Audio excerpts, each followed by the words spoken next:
Oi galera, eu sou o João, a gente vai falar hoje um pouquinho da cidade-estado de Esparta.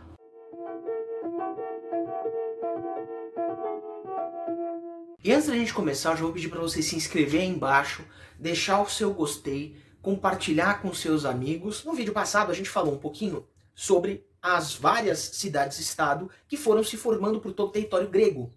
Então Corinto, Tebas, Atenas, Esparta, Mileto, Éfeso, Delfos, Delos, entre outras cidades que foram surgindo. Essas cidades tinham seus regimes políticos diferentes, como a gente explicou lá no outro vídeo, clica aí no card para você dar uma olhadinha. E também, cada uma delas tinha uma administração diferente, uma forma de governo diferente, e cada uma cuidava dos seus assuntos. E o que as tornavam gregas serão o idioma, a cultura, a religião e a mitologia. A cidade de Esparta ela vai ser fundada pelos Dórios no século IX a.C., e a característica principal herdada pelos Dórios vai ser o militarismo, a hierarquia, a ordenação da sociedade.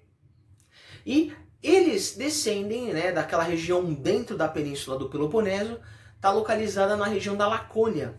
A Lacônia vem da palavra lacônico, que significa um homem de poucas palavras. E isso a gente percebe pela questão das fontes escritas. Os espartanos em si não tinham tantas fontes escritas. E o poucas palavras também se remete a outro sentido, que é no sentido de como eles eram soldados da polis, eles eram pessoas que não precisavam ter um amplo vocabulário, uma ampla produção artística, eles precisavam servir e obedecer. Na questão política, para a gente não complicar muito, a gente vai dividir em 4 partes. Primeira coisa, a cidade de Esparta era controlada por uma diarquia. A expressão diarquia significa 2 reis, ou poder de 2 reis. Então, esses reis eles compartilhavam. Um deles tinha um poder mais militar e o outro tinha uma função mais administrativa e religiosa. A segunda grande instituição, que vai ter um poder maior até que os próprios reis dentro de Esparta, será a Gerúsia.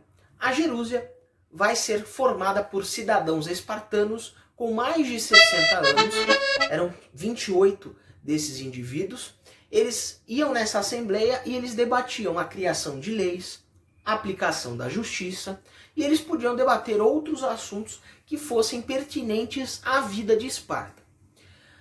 Para os outros cidadãos espartanos, você tinha a Ápela, que é a terceira instituição.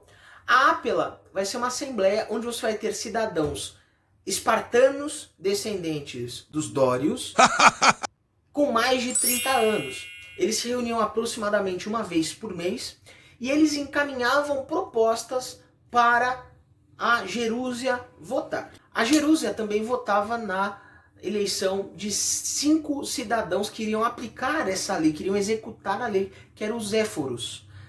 Chegando ali no século VIII, Esparta passou por um aumento populacional muito grande e a falta de terras agricultáveis próximas à cidade. A gente tem que pensar que a maioria das polis, você não tinha esse distanciamento entre campo e cidade.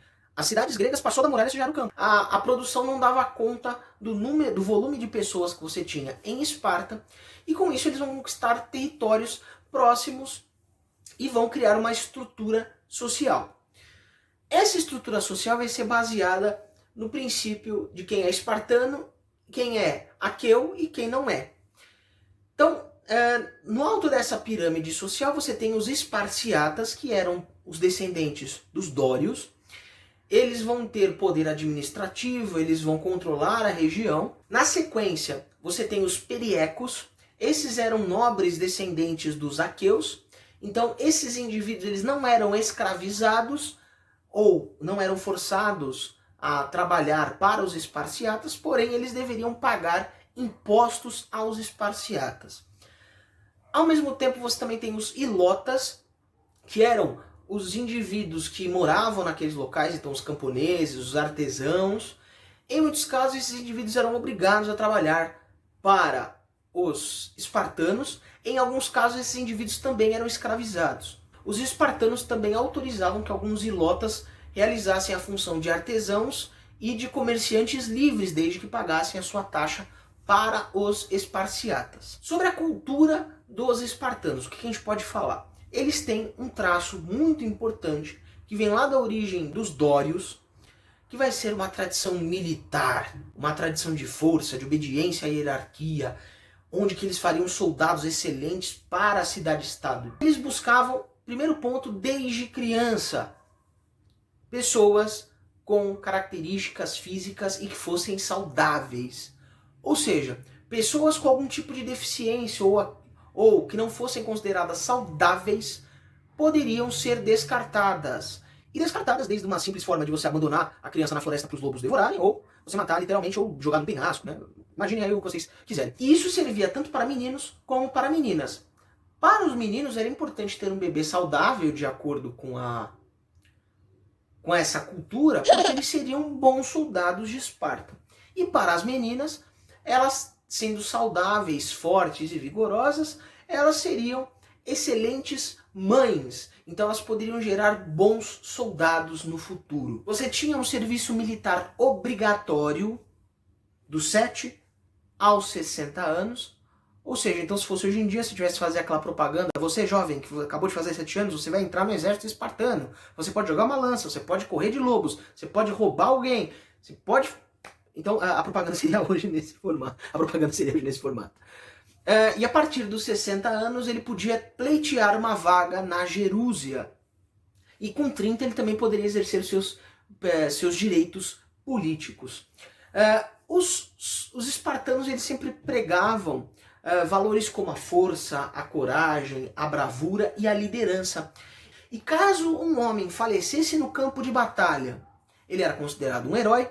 E se uma mulher falecesse no parto, ela também era considerada uma heroína. E agora eu vou ler um trechinho do historiador Plutarco, do século I depois de Cristo, que ele vai contar um pouquinho sobre a educação dos meninos espartanos.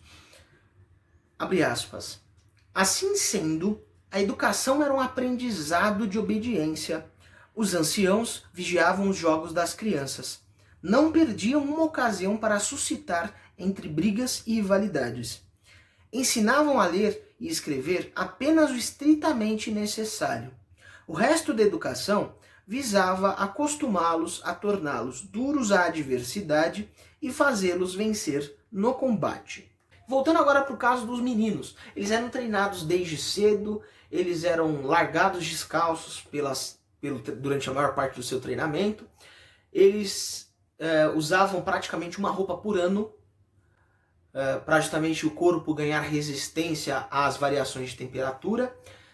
A alimentação era controlada, para justamente deixar eles mais atentos e vorazes. Você tinha um respeito aos mais velhos. Com 20 anos, então, ele adquiria a maioridade e ele iria para o exército. Dos 20 aos 30, ele só servia ao exército e não tinha ainda direitos políticos. Você tinha também os treinos esportivos para manter a saúde física e o vigor. E no caso das mulheres, também se pregava o treinamento esportivo para se manter um corpo forte, saudável e garantir a fertilidade dessa mãe espartana para que ela conseguisse casar com um bom soldado, e a junção dessas duas pessoas saudáveis e eficientes, você teria bons soldados. Então é isso, gente. Dúvidas e desafios? Chama a Clio.